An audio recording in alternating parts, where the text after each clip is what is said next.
So I'm happy to introduce you to Dr. Geneviève Lefort, all on your right. She is Vice-Rectrice for Quality and Social Responsibility at the University of Applied Sciences and Arts of Western Switzerland. You are also on the steering committee of today's conference, and we will welcome you again at the end of this conference. Thank you for being here. Second, I come to the middle, to Mrs. Professor Dr. Judith Walls. She is a professor of sustainability management at the University of St. Gallen. You are also the delegate of your university for responsibility and sustainability. And in this function as a delegate, together with a team of 7, you are responsible for setting the overarching sustainability strategy of the University of St. Gallen and coordinating the different sustainability measures. Welcome to you. Then I go back, second on the right. Welcome, Mr. Dr. Christian Zeyer. You are the co-director of swisscleantech. swisscleantech is an industrial federation with more than 600 members from all different industry and economic branches and sectors. Heute die Wirtschaft von morgen gestalten, klimatauglich, that's his slogan in German. And with this, swisscleantech would like to become or make Switzerland carbon neutral by 2050. A warm welcome to you. And last but not least, and he only learned today at lunch about this special panel and his role, so that's really amazing. You are Benjamin Pierroz. You will soon enter your 3rd year as a bachelor student in law at University of Fribourg. You are also a member of the executive committee at the National Students Union, and as well as Geneviève, you are also on the steering committee of this conference. Last but not least, our moderator, Tatjana von Steiger.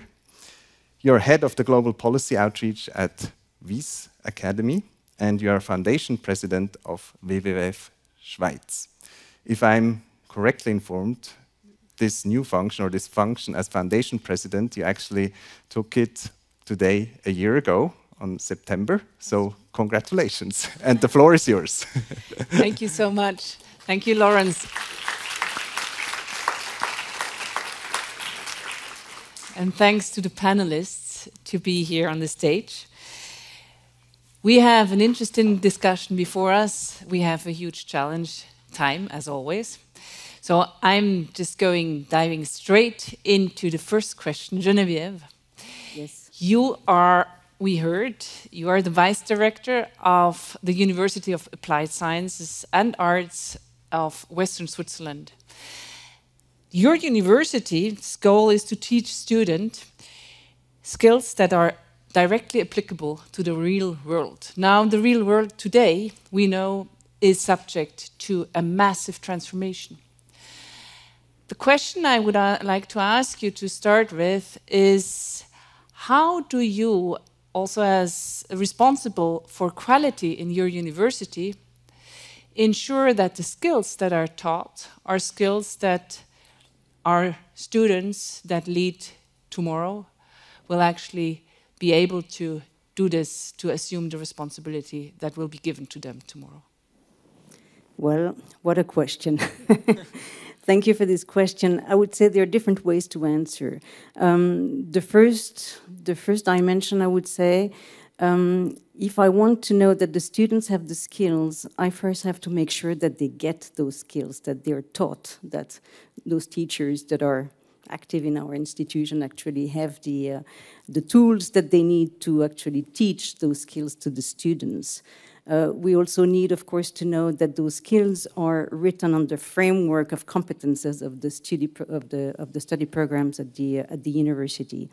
We, of course, need, and that's my job, to do the highest thing, the management, the help of the management and the resource to do all that. But to do all that, of course, we're doing our best, and we're doing what we're all trying to do by coming here today, is actually to to introduce more sustainability in those study programs, and we do have our own program to do that, which we are developing, and we can of course develop on it if you want to. And since you said that I'm also the Vice Rector for Quality and not just social responsibility, then there is also, if you want to look at the quality assurance side of it, we have, of course, some instruments, quality assurance instruments for the study programs themselves. So regularly, every 7 years, we look at what the study programs is, how it is designed. I mean, there are many questions that we kind of defined internally. What is the quality of a study program? And we have instruments to check that. Does that answer the question? Thank you very much so. And I'm jumping to Judith. When I hear that we have to introduce more sustainability in curricula, when I was going to the website of the University of St. Gallen, I was digging a bit. And of course, I knew you. I've heard a lot about you and your role, given that you're very vocal in terms of promoting sustainability in higher education. However, I dare to say that, at least me personally, if I think of the University of St. Gallen, I don't think immediately of sustainable education. I think more of business, traditional, conventional business, and the business leaders. And I also dare to say that probably many students are motivated mainly because they want to become business leaders in the big corporations. So how do you take them by their hand and make them embrace what your university also says and states, that they want to promote sustainability and responsibility? Yeah, that's right. I think certainly that's our reputation and our history as a very traditional business school where many of our students go into banking, finance, and consulting. And so the question is, how do you shift from that traditional mindset to something around sustainability? And I won't claim that every business student at the moment leaves our university with sustainability in hand, but I can simply share what I do personally and what I know of others who are leading this effort at our university. And I think it's 3 parts. One is a very personal one. The second is around pedagogical approaches. And the last one is around, shall I say, storytelling or narrative. And so the very personal part of this is up to me or the lecturer right in the room. I think most people, luckily, who care about sustainability are also very passionate about it. And it's a way of sharing that passion with the students and getting them really excited about the topic. I think in many ways, even though we have traditional business students, most of them are very well aware that climate change and other sustainability problems exist. They simply kind of separate it from business, or they don't see necessarily the role of business. So for me, having many years of work in that area, trying to connect the two things, being very passionate about it, being open and vulnerable with them, and also as an individual showing I'm not perfect, I'm not a fully sustainable person, I do things in my life that are not sustainable, and that we have these trade-offs to consider. And listening to them, so engaging them in a sort of dialogue, because they have questions, fears, concerns, pushback, and just engaging with them on that. So that's that part. I think pedagogically, I mean, we had many talks this morning about the different types of competencies that can be built and the ways of teaching. Personally, I like to use a more experiential type of learning process. So I have a flipped classroom. That means I'm not the only one that creates the content and the experience in the classroom. The students do part of that. There are other examples of that at our university with the Be to Change courses and so on. We also are very lucky with our university to have lots of ties to business. So I bring businesses in and I make it real for the students. This is a real life challenge that businesses are struggling with, also in finance and investing. And then to think about getting them out of their comfort zone a little bit, or taking them out of the classic classroom structures, so field trips or going outside. One of my courses we teach in the Wildpark, so the wildlife park. And people are sort of wondering, what are we doing amongst the nice animals that are here, you know? And they have to walk 20 minutes to get there. There's no bus, right? So, so even just kind of shifting their mindset and sort of bringing them into a different state. So there are many ways to do that. And I think the final part of that, you go from the cognitive, teaching them awareness, to emotional, and then this behavioral impact and change. We have examples like our Managing Climate Solutions Certificate program, where the students have projects that take place in the local community or on campus. So an example is solar panels on the gym of our roof were just approved after 3 years of different student teams working on that. Or we have these climate stairs, so the famous stairs that go up to St. Gallen have the climate stripes now attached to them, working with the local government, so it's very visible. And the last part is the narrative or the story. I think sometimes when we teach about topics like climate change, we fall into the trap of sort of a doomsday and fear scenario. We do need to create literacy around climate change, so I also do that at the beginning of my courses, but I quickly shift to hope, because I think hope is really important. And hope can be established through solutions, showing what the solutions are, creatively working on it with students, encouraging to think differently, breaking out of the traditional models that you just mentioned, and then thinking about focus, what is really most important, because it can easily become overwhelming, these huge, wicked problems. So let's try to sort of really focus on the 2 or 3 things that are the most important. I'll stop there because I know we're short on time. Thank you so much, Judith. Benjamin, when listening to Judith, what I heard is not just that there is agency needed on the side of those that lecture and teach, but also on the side, there's actually agency on the side of the students themselves. You are a member of the Union of Students. Where do you take agency in terms of ensuring that actually and demanding that these skills you need to be an agent also in the future are being taught to you? La question est très intéressante, merci beaucoup.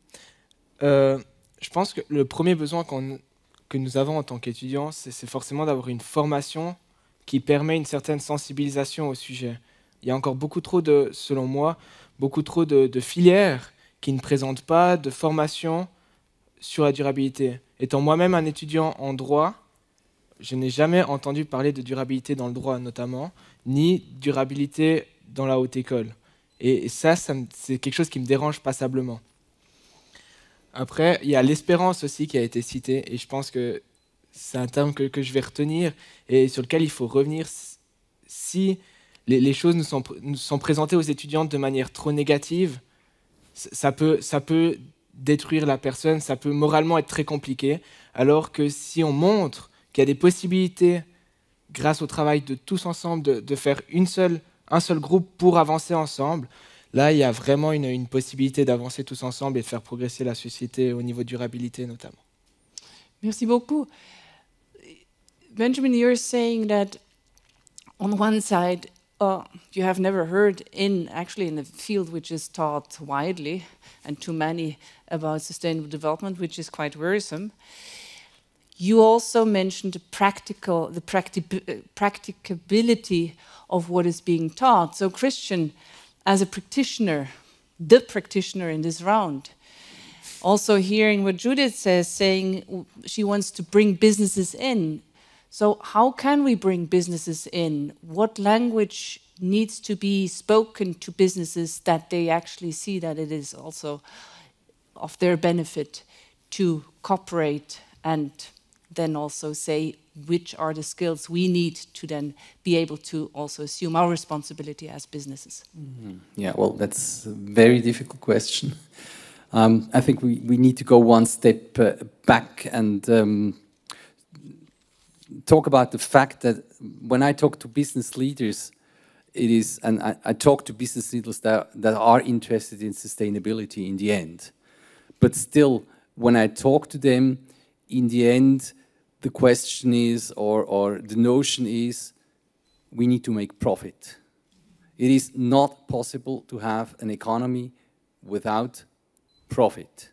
So, in the end, this produces the general problem, and it produces also quite a bit of a stretch towards this person, because they would like to do sustainability, yet it is difficult for them to do. And myself, when I was in the role of a process developer in the industry, I had that same notion that I wanted to make the products better, yet I couldn't do it for quite some reason, and one of the reasons in many cases was profitability. So the thing is that in the end, we are running on a system, on an operations system in the economy that in the end is not going to lead to a good end. And we know, but we don't know how to get out of it. And that's the place where politics come into. Because we have this interdependency between the macroeconomic scale and the microeconomic scale. And as long as companies are in a situation that their profitability is better when they're not ecological, we are in a situation that we are moving into a wrong direction. So back to this question that you asked me, we need to talk to business leaders to make them understand, and I think that many of them understand this already, that it is important to change the framework boundaries in a way that in the end, being ecological or being sustainable is profitable and not against the profit.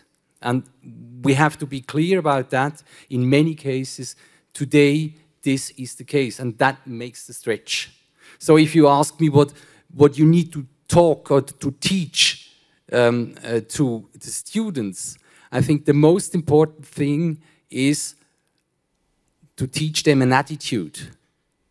To teach them the attitude to know that the operation system is wrong, the operation systems they will be working in is wrong, and that we need to change it, but still they need to stick to their convictions and they need to find out what they can do today. This is a stretch for them to do, but you have to prepare them to be able to do that. And with that, I think in the long run, we will be able to achieve a change. Thank you so much, Christian. You mentioned the framework boundaries. What I think, and I heard also the word of hope. So how much, and there I'm looking again at our two representatives that are representing universities and higher education institutions. Where do you see can they play a role in moving away from a problem focus to more a solution focus? Because if this is also linked to the question of hope, in view of then working together with other actors outside or in society on those solutions. Yes, Geneviève. I think each discipline really needs to have a big reflection on what is the role of the discipline in the problem today, and how could be the role of that same discipline in the solution today and for tomorrow. And I was wondering, how close do you work with the universities, yourself in your position? Well, it depends. We don't really work with students in the end. We work with researchers to get the basics, the science. We try to develop on top of that the political aspects, changes in framework boundaries that we need, etc. So yeah, there we work together with quite some universities. Judith? And maybe to build on top and jump in, I think it is possible to reframe the topic from a very negative or a sort of problem-oriented to solution-oriented simply by flipping things on their head and also rethinking about what the business is about. So on one hand, you look at businesses, let's say a company that produces steel. Are you producing steel? Or are you a company that makes sure that structures stay you know, where they're supposed to stay without collapsing. And that changes the view, right, of what that business is for. That we had that in history, that there's a purpose to the business. There's something that it seeks to do. We lost that a little bit. Now we say, well, I'm in the steel industry. But kind of switching that around is very, very important. And I think the other thing is that, you know, from what Christian said, businesses understand risk. They understand they have to manage the risk. And if you can make businesses understand it's not just short-term risk, but also longer-term risk, but that risk is not just a risk, it's also an opportunity. Mm-hmm. And opportunity means innovation, and innovation can mean profit, right? So I think just kind of reframing it so to get away from that negative perspective into something that is an opportunity and a possibility is important. So that's also part of this mind shift. I am shifting my perspective to the screen, as there is also an interactive part of this panel discussion. There is a question to Geneviève. Can sustainability education only be implemented top-down? What about bottom-up approaches like integrating students in curriculum development? Of course not. Sustainability cannot be just put top-down. But I think the institution and the management of the institution has to have an ambition, has to say, okay, at this time frame, we need to try to reach that goal, to have, for example, that would be our dream, that by 2030, all of our students coming out of our institution have the skills, know what to do in their professional life and how to contribute to the transition. We need to have this ambition, and we need to put money and time and instruments, some things at the disposal of the people to now try to reach this ambition. But of course, it has also to come from the professors themselves and from the students, and we do that also. We try to use that was Cecile, who were talking about the minority active. We try really to use those minority, be it teachers or students, who really want to do something. We give them money, we give them time, and we try to convince them, to encourage them to come up with ideas, and we can finance and stuff like that. So speaking of money and time, there's a question to you, Benjamin. How should students be empowered to become agents of change and not just thinkers? Is it just money and time, or do you need something else? Ça c'est une vraie bonne question. Non, je pense que ce que la HES-SO fait déjà, c'est très bien, avec une forte reconnaissance des étudiants qui s'engagent, et ça c'est très important. Après, à savoir si seulement l'argent ça fait le bonheur et le temps investi aussi, j'en suis pas sûr. Je pense que ce qui est important aussi pour les étudiants, c'est de pouvoir travailler pour le changement, et donc il est important d'avoir un changement derrière. C'est un étudiant qui va s'engager pendant 2-3 ans, s'il fait des études de bachelor, peut-être 5, s'il fait un master. C'est primordial pour lui qui, en étant engagé, voit un certain changement dans sa haute école. Il ne peut pas juste travailler, donner beaucoup de temps au rectorat, aux différents projets qu'il y a, sans voir le moindre changement. Je pense que ça, c'est quelque chose vraiment qui peut être important de garder à l'esprit. Thank you so much. So it's basically also to those that represent the institutions that you have to showcase that you listen to the students, and that you actually the time they invested into also engaging with you, that this paid off. I'm moving to most probably last question before then we wrap up with a final question, which I would like to first give to Christian the possibility to answer, and then open it up. Higher education is strongly intellectual. How to innovate higher education to become a more balanced, intellectual and practically oriented. So Christian, what would be your recommendation to the two representatives from these institutions to ensure, you already said a bit about what you think we need to do in terms of ensuring that what is taught is really also practically applicable? Which tips could you give them? Well, certainly give the possibility to the students to talk to companies. I think that is important, but also to give them the possibility to think beside the aspects that they hear from the companies. So I think it is a reality that today's industry or today's economy is on a certain path, and that we need to change that path, and we need to talk about how we can do that.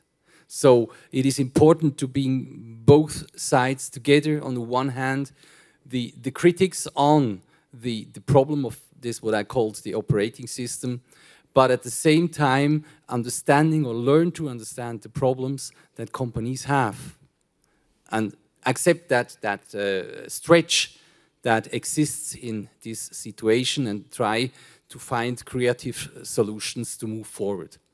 Geneviève.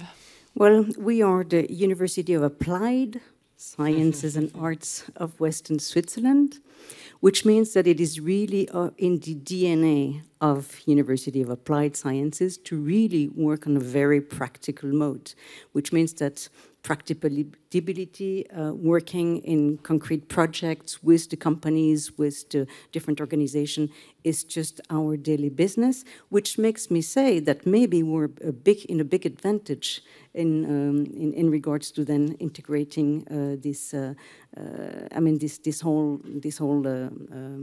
thing that we are talking about here. I mean, we're really a practical institution, so it helps. Thank you, Judith. Anything to say? No, I mean, simply that is the answer for me as well, that we have these partnerships, and we are not an applied university, but I think we do, at least in the business side, not the technical side, have a lot of those touch points, not only in sustainability courses, I will add, also in many other courses. So I think that's a bit our legacy in history, and leveraging that and giving students a bit the view. Here I actually have to agree with Christian that my students sometimes come in thinking that there are black and white answers to sustainability. And then over the semester, we invite a lot of corporations in, and they start to see the complexity and what companies really face, especially the large companies, to implement this. And I think it's important that they get that view as well. Mm-hmm. Thanks a lot. I think this was a very important keyword, complexity, not complicated, but complexity, and understanding that you need to develop a specific type of thinking to be able also to deal with complexity, and that's where probably then also transdisciplinarity is one of the keys that would help. I would like to turn now to the last question, and this is a question that goes to all of you. Before I ask you that question, I have to briefly introduce that question. That question is about money. So, there is money out there. Currently, there is a public consultation of the framework credit for the budget which is spoken on education, research and innovation. It's a framework credit which is spanning over 4 years, 2025, 2028. It's about 200 pages long, so if you don't know what to do on the weekend, go and read it. You can still say it, hand in what you think about it. In this framework credit, there are 20 millions foreseen per year to fund sustainability in higher education. So, 20 millions, that's not too bad. What would you use them for? Benjamin, the floor is yours. And you have 1 minute, each one of you. Je vais me dépêcher alors. Non, mais... Ouais. Je pense que ce qui est important, c'est de pouvoir donner cet argent aux hautes écoles qui s'engagent réellement pour la durabilité. Pour cela, et en tant qu'étudiant, il est primordial pour moi que les jeunes et les étudiants puissent avoir leur mot aussi dans les décisions des hautes écoles. On en discutait tantôt, justement, avec la possibilité d'être un étudiant qui s'engage, qui prend des responsabilités, qui a aussi un avis décisionnaire. C'est très important. Et donc, pour moi, une partie de ces 20 millions, en tout cas partir pour soutenir les différentes hautes écoles qui participent et qui le font activement. Et je rajouterais aussi un petit point de peut-être mettre un certain montant aussi pour les groupes estudiantins qui s'engagent avec différents projets qui touchent notamment une grande partie de la Suisse. Et ça, c'est important d'avoir un financement durable et global pour ces associations. Merci beaucoup. Judith. I think there are many things, but if I was to highlight one of them, I would focus probably on this interdisciplinary or integrative approaches supporting universities to do that. That can be co-creating courses with students, of course, but can also be on the research side. I think one weakness we have as a business school is we don't have natural science at our university. We don't have technical expertise in the way, for example, ETH has it. So sort of supporting those kinds of activities, because sustainability will need a solution that's holistic. Thank you so much, Judith. Christian. Well, I have a rather old idea that I would like to present to you. I would spend the 20 millions. I think it's not much for the task we have. So I think it would be best to spend the 20 millions to the professors and to have them answer 2 questions by themselves and to give them the chance to do that and have enough time to reflect on it. And the first is, with my own field, what can I do to bring sustainability ahead? So one thing. And the second, that's probably the easy thing. The more difficult thing is that they should ask themselves, what are the skills they lack the most to be able to do that task? And then to give them the chance to mend that. Thank you. So 20 million for 2 questions, yes? Geneviève. Well, it's not really 20 millions, because it's 20 millions for 4 years and for all the universities or institutions in Switzerland. So, but if I could have 20 millions for me, for my institution, no, of course we will only have a part of it. And we want, of course, to get bigger, go regional with our program, Former pour Transformer. But if we could have more money, what really I would like to do is to get a Swiss franchise of the Campus de la Transition. Merci beaucoup. Thank you so much. I think we are moving to the end. I would like to just end this panel discussion in thanking the panelists and in quoting Christian in a different way than the second question you would want the professors to actually ask or to dwell on. I think what is important in this topic, sustainability, thinking and acting, is that I have to admit, especially when I am working in a higher education institution, that I don't know. And this is an invitation to all of us. Let's admit that we don't know and be curious and talk to those that know what I don't know. So this is an invitation to all of you to just be curious and start to be and bring the change to where you think it is most needed. Thank you.